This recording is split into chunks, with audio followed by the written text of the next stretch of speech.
رمضان راغ رحمتو پکی پاران وری و مومنا در ثوابنا لسبحان وری په مدین کې په وړاندې ځل باندې دارالعلوم مدین سوات کې د روجمات اهتمام شوی و چې پکې د علاقې سیاسي سماجي شخصیتونو علاوه د دارالعلوم ماشومانو او صحافیانو هم شرکت کړی و.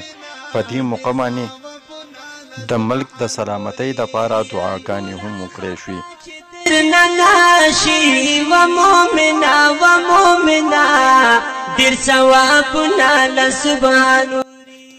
په دې موقع باندې د مدین پریس کلب چیرمین خاني اکبر صدارنګي ووی خان باندې پکې شامل دي.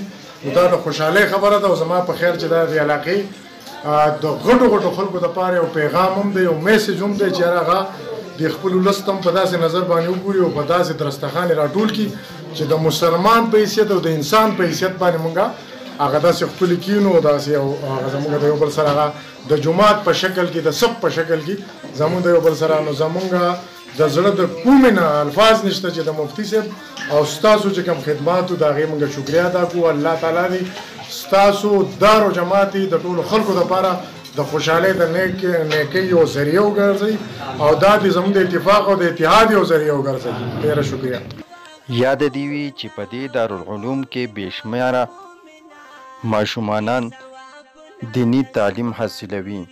د کیمرا ټیم سره ریاض احمد، مدین سوات.